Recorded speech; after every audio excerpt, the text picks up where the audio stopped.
inilalarawan ng Ebanghelyo ang ating Panginoon sa araw na ito na punong-puno ng aksyon.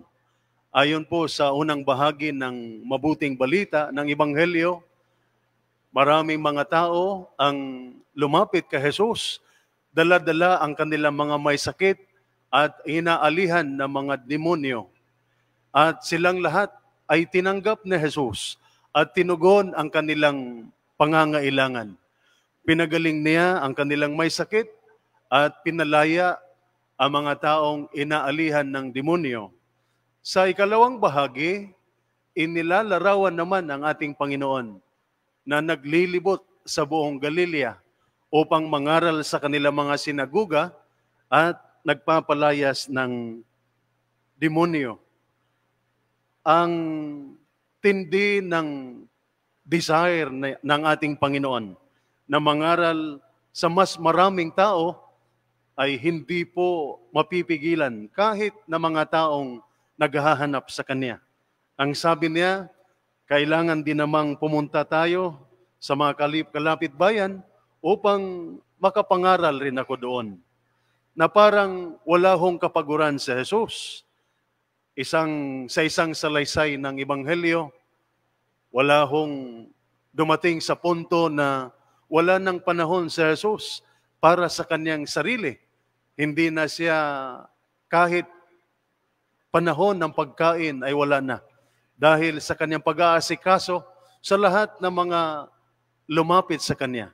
At dahil dito, ang inakala ng mga taong nasa kanyang paligid, pati na ang kanyang mga kamag-anak, ay nasisiraan na siya ng bait.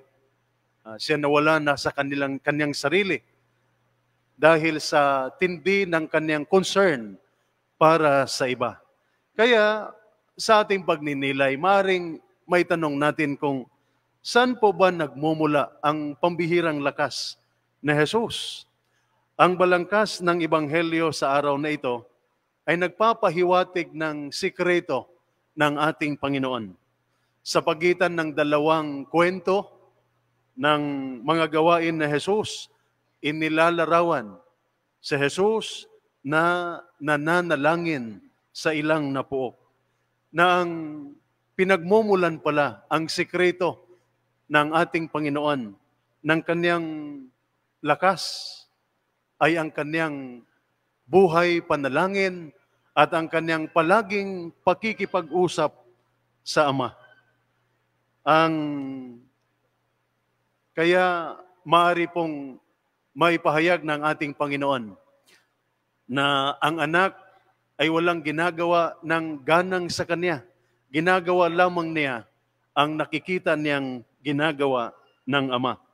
At marami pong pagkakataon sa banal na kasulatan na ipinapakita ng ating Panginoon ay nagdadasal, nananalangin. At bago siya gumawa ng mahalagang hakbang, bago siya gumawa ng mga desisyon, lagi hong nananalangin si Jesus. Halimbawa, bago niya piliin ang 12 apostol, sinasabing siya po'y nagdadasal hindi lamang ng 1 oras, hindi lamang ng 3 oras, kundi ayon sa banal na kasulatan, nagdadasal si Jesus ng buong magdamag. At kinabukasan, tinawag niya ang 12 apostol. Kaya ang mabuting balita ay nagpapaalala sa atin tungkol sa action and prayer, pagkilos at pananalangin. At ipinapakita si Jesus bilang modelo ng pagkilos at pananalangin. Inaanyayahan tayong kanyang mga alagad na tularan si Jesus sa 2 gawaing ito. Kaya ano ba ang tugon na inaasahan mula sa atin, mula sa halimbawa ng ating Panginoon? Mayroon pong 2 bagay. Una, inaanyayahan tayong kumilos para sa kapakinagbangan ng kapwa. We are asked to act for the benefit of others. Na magkakaroon lamang ng tunay na kahulugan ang ating pagpapagod kung may kapwang nakikinabang. Ito'y nangyayari kung tayo ay puno ng pag-ibig sa mga taong nangangailangan. Hindi natin kayang magpagaling sa may sakit o magtaboy ng demonyo, ngunit kaya nating mangalaga sa buhay at kaya nating magpalaya sa tao sa iba't ibang kasamaang nagpapahirap sa Kanya. At bilang mga tagasunod na Jesus, hinihingi ang ating pagpapatuloy ng Kanyang gawain. Ang paggawa ay bahagi ng orihinal na tungkulin ng tao ng iatas ng Diyos sa ating unang mga magulang na pangasiwaan ang daigdig. Ito'y kaakibat ng karangalang ibinigay sa tao na maging katuwang ng Diyos sa paglikha. Ikalawa, ang pananalangin.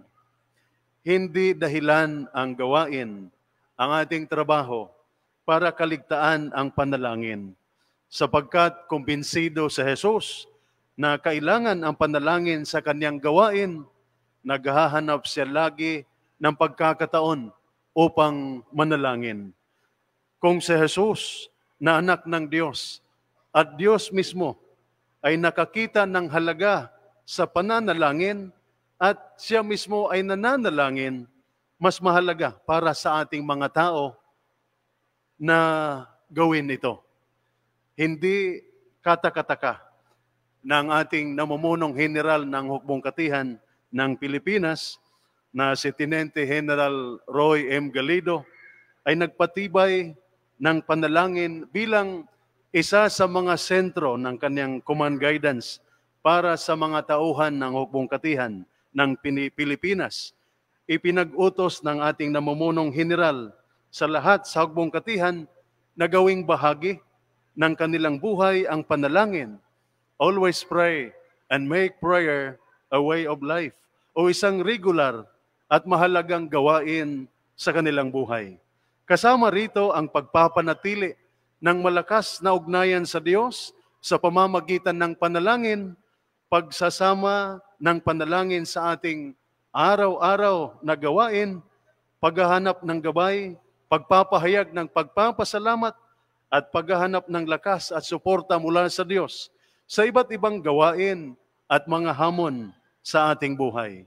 Sa kabilang banda, ito ay nangangahulugan ring panatilihin ang bukas na ugnayan sa Diyos at gawing regular at mahalagang bahagi ng ating buhay ang panalangin.